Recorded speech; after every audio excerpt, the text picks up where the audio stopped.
कहते हैं दूध का जला छाछ को भी फूक फूक कर पीता है। मंगलौर से लेकर बद्रीनाथ तक बीजेपी कुछ ऐसा ही करती हुई दिखाई दे रही है। दोस्तों नमस्कार, धनजोड़ा के खास political show pure politics with Pawan में आपका स्वागत है। और जिस अंदाज में बीजेपी मंगलौर और बद्रीनाथ का उपचुनाव लड़ रही है वो बताता है कि 2024 के लोकसभा चुनाव में पांचों सीटों पर भले बीजेपी का कब्जा हो गया हो, लेकिन हरियाणा, उत्तर प्रदेश और कई राज्यों में जहां बीजेपी को तगड़ा झटका लगा, उसके पीछे बीजेपी के रणनीतिकार ये वजह मानते हैं कि अच्छा खासा दलित वोट बैंक जो 2014 और 2019 के लोकसभा चुनाव में उसकी तरफ शिफ्ट हो गया था, वो वापस इंडिया गठबंधन की तरफ गया, किसी दूसरे दल की तरफ गया। तो क्या उत्तराखंड में मंगलौर में जहां बहुत ज्यादा दलित वोटर निर्णायक भूमिका में है, वो प्रभावी वोटर है और वो तय कर सकता है हार और जीत किसकी होनी है। इसी तरह से बद्रीनाथ में भी अच्छा खासा दलित वोटर है। इस नजरिए से अगर देखा जाए तो जब आप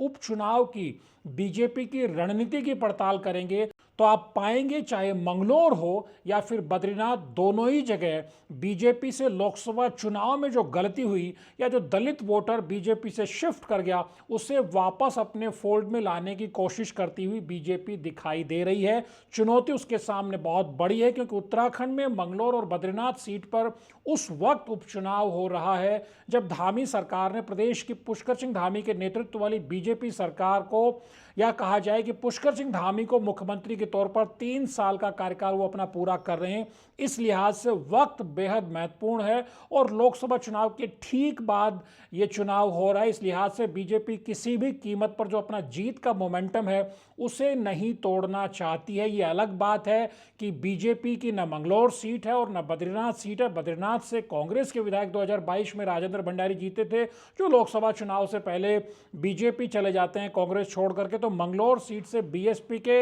हाजी सरबत करीम अंसारी चुनाव जीते थे, जिनके निधन के बाद वहां उपचुनाव हो रहा है। यानी दोनों ही सीटें बीजेपी के कोटे की सीटें नहीं कही जा सकती हैं। 2022 के नतीजों के लिहाज से बद्रीनाथ में कांग्रेस को साख बचानी है तो मंगलौर में अपना गढ़ बीएसपी को बचाना है। लेकिन प्रदेश में बीजेपी की सरकार है, इस लिहाज से चाहे मुख्यमंत्री पुष्कर सिंह धामी हो या बीजेपी के संगठन के सूरमा हो, रणनीति यही है कि किसी भी कीमत पर दोनों विधानसभा क्षेत्रों में बीजेपी यानी जीत दर्ज करे, यानी कमल खिलाने की रणनीति है। और जिस अंदाज में मुख्यमंत्री पुष्कर सिंह धामी ने मंगलौर के लिबरहेड़ी में, जिस अंदाज में जयंत चौधरी, जिन्हें जाटों का पश्चिम उत्तर प्रदेश का सबसे बड़ा चेहरा कहा जाता है और वो राष्ट्रीय लोकदल के सुप्रीमो होने के साथ साथ इस वक्त मोदी सरकार में केंद्रीय राज्य मंत्री स्वतंत्र प्रभार हैं, उनके पास महत्वपूर्ण विभाग हैं और वो एनडीए में एक महत्वपूर्ण घटक के तौर पर है, उनको वहां उतारा गया। और एक मैसेज मुख्यमंत्री पुष्कर सिंह धामी ने देने की कोशिश की जब उन्होंने एक बड़ा बयान वहां पर दिया कि जो हाजी और काजी की जो पॉलिटिक्स मंगलौर में अब तक चलती रही है पिछले 20, 22, 24 सालों में, उस परिपाटी को अब खत्म करने की जरूरत है। यानी एक तरह से सॉफ्ट हिंदुत्व का मैसेज भी है वोटर्स को कि जब आप मंगलौर के चुनाव को आप देखेंगे तो आप पाएंगे करीब 1.25 लाख के आसपास का ये वोटर है। मंगलौर में करीब 1,20,000 के आसपास का वोटर है, जिसमें 40-45% तक मुस्लिम वोटर, यानी 50-52-55% के आसपास, 55,000 के आसपास मुस्लिम वोटर माना जाता है और 15, 16, 17, 18, 20, 22 हज़ार के आसपास दलित वोटर है। तो यहाँ दलित वोटर निर्णायक रहा है। ये ट्रैक रिकॉर्ड भी बताता है, चाहे 2002 का चुनाव रहा हो या 2022 का 5वां चुनाव रहा हो, 4 बार यहाँ से बीएसपी अगर चुनाव जीती तो इसके पीछे का फैक्टर यही है कि जो मुस्लिम दलित वोटों का ध्रुवीकरण बीएसपी के पक्ष में होता रहा, जिसने लगातार हाथी को यहां पर कामयाबी दिलाई है। कांग्रेस एक चुनाव जीती थी 2022 में, काजी निजामुद्दीन महज 600 वोटों से 598 वोटों से इस सीट से चुनाव हारते हैं। अब रणनीति बीजेपी की इस तरह से बनती हुई नजर आ रही है, जिस तरह जयंत चौधरी को मैदान में उतारा था, सीधे तौर पर मैसेज ये है कि जो इस सीट पर करीब से 10 से 12 हज़ार जो जाट वोट बैंक है उसको भी बीजेपी के फोल्ड में लाया जाए। क्योंकि हम जानते हैं जिस तरह से किसान आंदोलन के बाद से ये वोटर है, ये बीजेपी से छिटका है और बीजेपी इसे बखूबी जानती है। इसका नुकसान उसे यूपी, पश्चिम उत्तर प्रदेश में भी हुआ है। इसीलिए जयंत चौधरी को अपने पाले में ठीक लोकसभा चुनाव से पहले लाया गया था। और अब जिस तरह से मंगलौर में भी इस वोट बैंक को बीजेपी के पाले में लाने की चाल चली गई है, जिस तरह से चौधरी चरण सिंह को याद करते हुए जिस तरह से वोटर्स को लुभाने की कोशिश की है, खासतौर पर जाट वोटर को, क्योंकि मंगलोर का ये ट्रैक भी रहा है, ये ट्रेंड भी वहाँ रहा है कि अक्सर वहाँ पर जाट और गुर्जर वोट साथ साथ पड़ते दिखाई नहीं दिए हैं। इस बार बीजेपी इसी चुनौती का सामना करते हुए इन दोनों बड़े वोट बैंक को अपने पाले में लाने की कोशिश कर रही है। कृष्णपाल गुर्जर को भी वहाँ उतारा गया है, वो फरीदाबाद से सांसद हैं, केंद्र में मंत्री, केंद्रीय राज्य मंत्री हैं। इस लिहाज से देखा जाए तो करतार सिंह भराड़ा खुद गुर्जर हैं, तो गुर्जर वोट उनके पक्ष में अच्छी खासी तादाद में आ सकते हैं। जाट वोटों को लामबंद करने की रणनीति और जो शुरू में हमने कहा असली लड़ाई दलित वोटों को साधने की है, क्योंकि जब आप बद्रीनाथ में भी देखेंगे तो जब गढ़वाल के सांसद अनिल बलूनी वहां पर जब उतरते हैं तो उनके साथ अजय टमटा मोदी सरकार में केंद्रीय राज्य मंत्री हैं, उत्तराखंड से इकलौते मंत्री हैं मोदी मंत्रिमंडल में, और उनको मंत्री भी बनाने की बड़ी वजह ये कि वो दलित चेहरे हैं और उनको आगे किया गया है। यानी बीजेपी बखूबी समझ रही है कि उसे उत्तराखंड में भी जो दलित वोट बैंक है उसे साधना है, और हार और जीत को लेकर के इन दोनों सीटों पर यह वोटर बेहद निर्णायक रहने वाला है।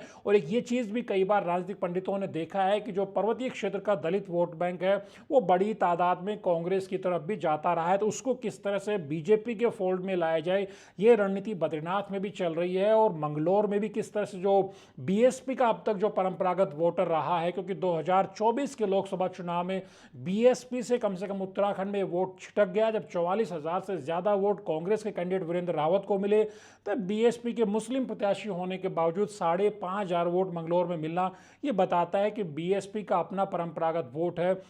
वो पूरी तरह से छिटक के इंडिया गठबंधन के तरफ चला गया था, कांग्रेस के पक्ष में चला गया था। बीजेपी वहीं दारोमदार कर रही है, जो कमजोर तबका है, जो दलित तबका है, उसको किस तरह से अपने पक्ष में लाया जाए। और जिस तरह से मुख्यमंत्री ने हाजी और काजी परिपाटी को बदलने का जो एक संदेश देने की कोशिश की, एक तरह से सॉफ्ट हिंदुत्व का नैरेटिव भी यहाँ गढ़ने की कोशिश की गई, क्योंकि सीट पर लगातार दो मजबूत मुस्लिम चेहरे आमने सामने होते रहे हैं, बावजूद इसके बीजेपी को इस सीट पर कामयाबी नहीं मिली। बीजेपी का जो थिंक टैंक है वो इसी पर काम कर रहा है कि जिस सीट पर भले 40-45% मुस्लिम वोटर होने के बावजूद जब दो दिग्गज मुस्लिम चेहरे आमने सामने लड़ते रहे हैं, तो पिछले 5 चुनाव में बीजेपी को एक बार भी जीत इस सीट पर क्यों नहीं मिल पाई है। इसी मिथक को तोड़ने की रणनीति पर बीजेपी काम कर रही है। खुद मोर्चा मुख्यमंत्री पुष्कर सिंह धामी ने अब संभाल लिया है, क्योंकि मुख्यमंत्री पुष्कर सिंह धामी उत्तराखंड में मुख्यमंत्री के तौर पर अपने 3 साल का कार्यकाल जब पूरा कर रहे तब यहां चुनाव होने जा रहा है, तो खासा महत्वपूर्ण समझा जा सकता है। तो शुरू में हमने कहा कि दलित वोटों को लेकर के बीजेपी की रणनीति है, क्योंकि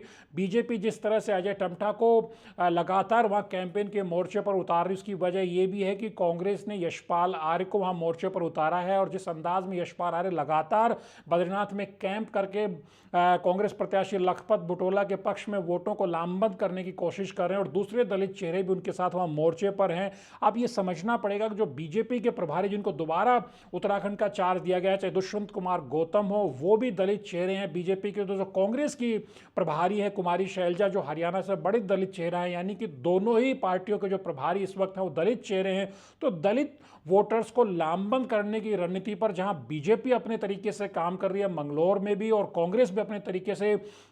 चाहे यशपाल आर्य ने पहले मंगलौर में कैंपेन किया, वो बद्रीनाथ में कैंपेन कर रहे हैं, और बाद में फिर एक राउंड मंगलौर में आएंगे। मंगलौर में जिस तरह से जब ममता राकेश कांग्रेस के बड़ी दलित चेहरा है और महिला विधायक हैं, उसके अलावा चाहे वीरेंद्र जाति और दूसरे जो हरिद्वार के या उत्तराखंड के जो दलित लीडरशिप है, चाहे आदेश चौहान और दूसरे नेताओं को भी वहां पर झोंका जा रहा है। यानी कि किसी भी कीमत पर कांग्रेस की रणनीति यह है कि जो 2024 के लोकसभा चुनाव में वीरेंद्र रावत कांग्रेस कैंडिडेट के नाते जितने वोट ले जाते हैं उन वोटों में बिखराव न हो, यानी कि जहां पर मुस्लिम वोट बैंक अच्छा खासा और दलित वोट बैंक अच्छा खासा कांग्रेस प्रत्याशी के पक्ष में आया था, उस वोट बैंक को सादे रखा जाए, तभी काजी निजामुद्दीन ये चुनाव जीत पाएंगे। ये कांग्रेस की रणनीति है। इसलिए तमाम प्रदेश के दलित चेहरों को कांग्रेस ने मंगलौर में झोंका है। खुद कुमारी शैलजा वहां कैंपेन कर रही थी। ये बताता है किस तरह से इस वोट बैंक को जो बीएसपी से छिटक गया था लोकसभा चुनाव में, उसको अपने अपने फोल्ड में लाने की, अपने अपने पक्ष में लाने की कांग्रेस भी कोशिश कर रही है और बीजेपी भी कोशिश कर रही है। देखना बेहद दिलचस्प होगा कि दोनों विधानसभा क्षेत्रों में दलित वोट बैंक किधर जाता है, क्योंकि सबसे बड़ी बात काजी निजामुद्दीन के सामने चुनौती ये भी है कि जो अंसारी वोटर हैं, हाजी सरबत करीम अंसारी के बेटे, उन्हीं वोटर्स में सहानुभूति का कार्ड खेलते हुए अपनी जीत सुनिश्चित कराना चाहते हैं। यही चुनौती काजी निजामुद्दीन कांग्रेस के सामने है कि बीएसपी के पक्ष में ज्यादा वोट न जाए, चाहे फिर वो मुस्लिम वोटर हो या दलित वोटर हो। और बीजेपी की कहीं ना कहीं रणनीति यही है कि जो मुस्लिम वोटर है, जो परंपरागत तौर पर इस सीट पर पिछले 5 चुनाव में बढ़ता आया है बीजेपी, कांग्रेस में और बीएसपी में, वो वोट बैंक इस बार भी बढ़ता हुआ नजर आए। 2024 के लोकसभा चुनाव की तरह वो वोट बैंक एक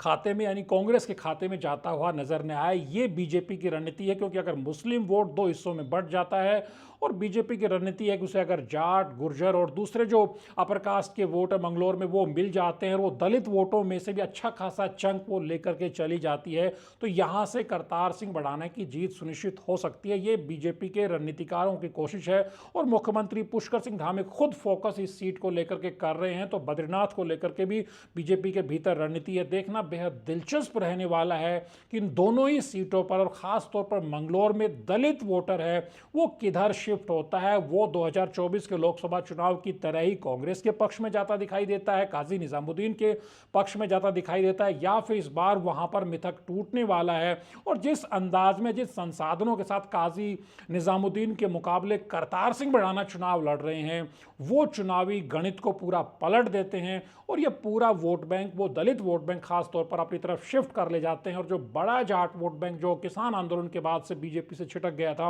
वो जयंत चौधरी के प्रयासों से क्या वाकई करतार सिंह भड़ाना के पक्ष में यानी बीजेपी के पक्ष में लौट करके आता है, ये बेहद दिलचस्प रहने वाला है। और जो मुख्यमंत्री धामी ने मंगलौर के विकास का जो कार्ड खेला है और सबसे बड़ा कार्ड जो काजी और हाजी के परिपाटी को बदलने का जो कार्ड खेला है, क्या वो कार्ड वहाँ पर काम करता है? क्योंकि हिंदू वोट अगर का ध्रुवीकरण अगर होता है तो काजी निजामुद्दीन के कांग्रेस के रणनीतिकार ये भी मानते हैं कि जितना करतार सिंह भड़ाना के पक्ष में हिंदू वोट अगर लामबंद होता है, ध्रुवीकरण होता है, तो ऐसा ही ध्रुवीकरण यानी इसकी प्रतिक्रिया मुस्लिम वोटर्स में भी दिख सकती है, जो काजी का काम आसान कर सकती है और बीएसपी को इससे नुकसान हो सकता है। यानी कुल मिलाकर के अपने तरीके से बीजेपी के पास खोने के लिए कुछ नहीं है। वो इन दोनों सीटों को जीत करके बड़ा मैसेज देना चाहती है प्रदेश की सियासत में। तो कांग्रेस भी लोकसभा चुनाव के इस तगड़े झटके के बाद चुनावी जीत हासिल करके उभरना चाहती है और बीएसपी भी रणनीति के तहत काम करे, किसी तरह से मंगलौर का जो अब तक पिछले